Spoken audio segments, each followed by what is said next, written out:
Nicholson.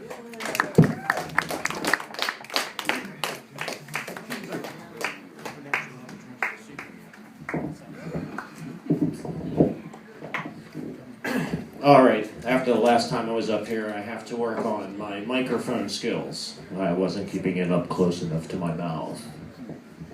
So I'm going to talk a little bit here before I start. See if it just walks away from me. I don't know. Let's keep this dick close to my mouth. It's the problem with my old boyfriends that I never keep their dick in my mouth long enough. All right. And also I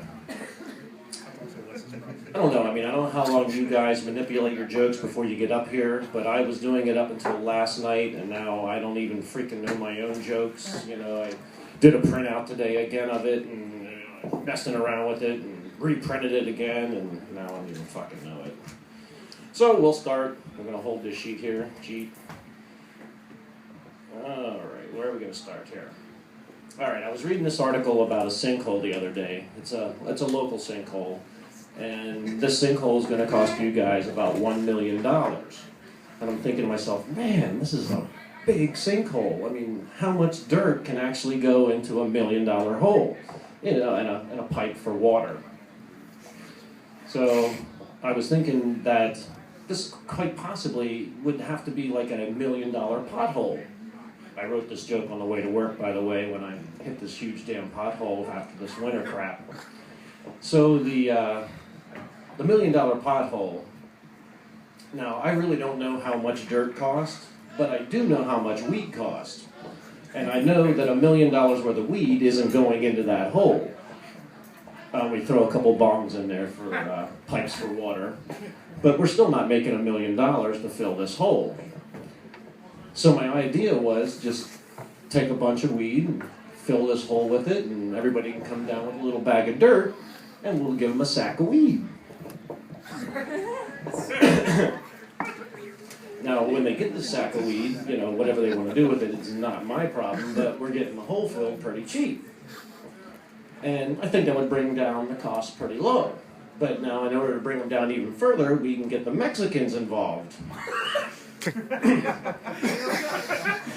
All right, you bigoted bastard, hold on. I'm not talking about the Home Depot type, I'm talking about the cartel type. Because, wait for it, they can get the weed dirt cheap. All right.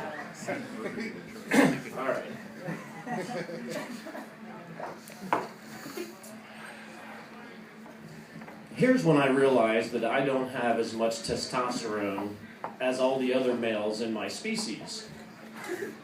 I was down in North Carolina. We spent a week, or South Carolina. We spent a week down there in a campground, and there was a local bar there, and we went there the whole week, and we got to know the bartender pretty well.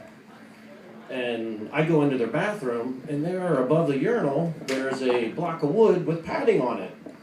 And I'm like, oh, wow, this is great, you know? Lean in, start streaming. That was the most steadiest, drunkest piss I ever took in my life. So I go out and I have to tell the bartender about this. And I'm like, you know, hey, you know, that's the greatest thing, you know, since sliced bread.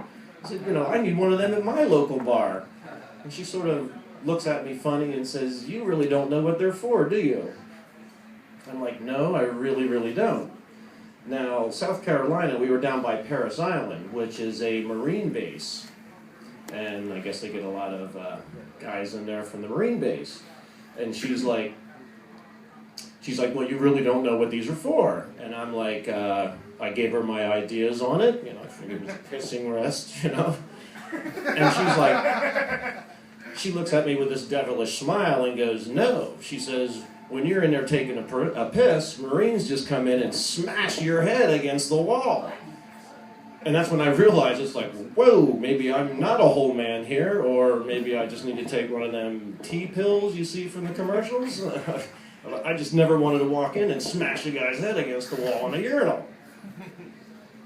So we passed that test, not being a man. All right, what's next for us here? Oh yeah, and I printed out. I can't even get it straight, you know, it's got to be upside down. Okay, as a 50-year-old male, there's two things in a sentence that shouldn't be very close to each other. One is the word soft, and the other word is dick. I'm at my local bar a couple weeks back, and there's these two girls, and they're showing each other's hands and how soft they are, and how they moisturize. And me being the tech geek that I am, I've never used these hands for any hard labor in my entire life. And I do moisturize a lot. So I lean into the conversation, and I'm like, check out these soft paws. Yeah, go ahead, touch them.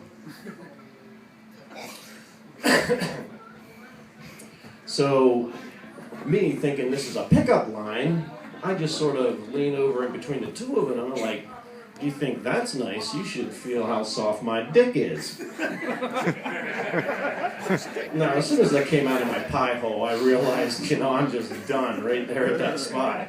So it's just like one of these, yeah, okay, I'm out of here. But my dick is soft. I don't know.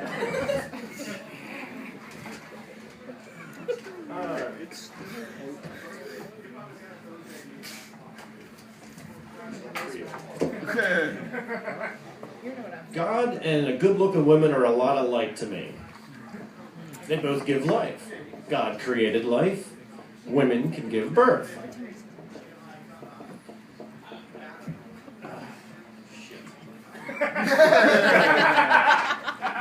This is the one I was manipulating a lot. All right. God and good-looking women are a lot alike to me. They both give life. God created life, and good-looking women give birth.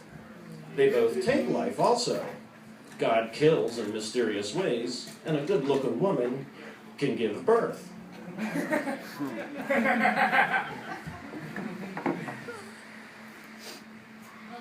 Well, both seem to want my money, and both make sure I keep a distance from them, so... The sun and a good-looking woman are a lot alike to me. Both give life. The sun sends energy to the entire planet, and a good-looking woman gives birth. Both can take life. The sun just blows up and takes the whole planet out with it, and a good-looking woman will just suck the life right out of you. By the way, that was the other line for the other one, but never mind. It's terrible. I'm just blowing this up here. And actually, both of them have always been too hot for me to touch anyway. But I'm bummed. It's terrible.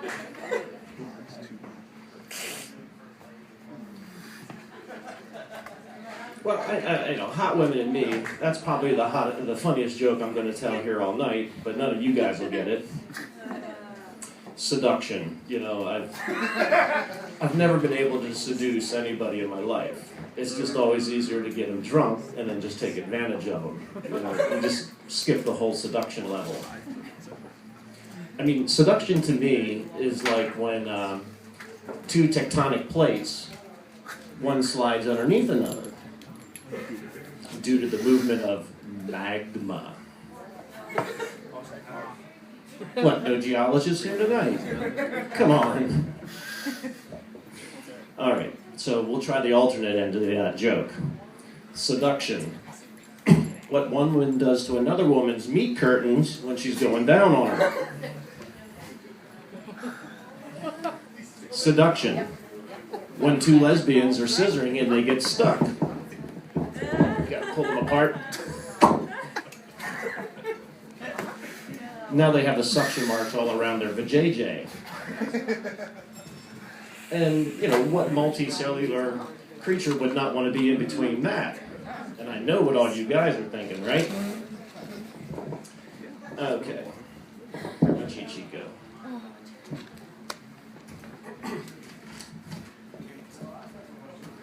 Seduction.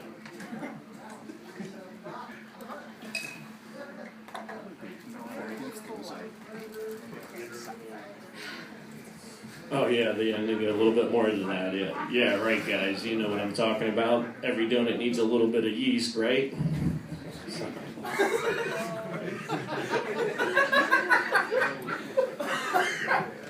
Now, too much seduction mixed with gravity. too much seduction mixed with too much gravity, that's how you end up with old lesbian meat curtains hanging down. And eventually they end up looking like a young man's set of balls anyway, so it doesn't really matter. Meat curtains, the skinny man's all-you-can-eat buffet. Yeah, there we go. Thank you. All right, public service announcement again to all you kids. Just say no to poop jokes. Thank you. Have a good night.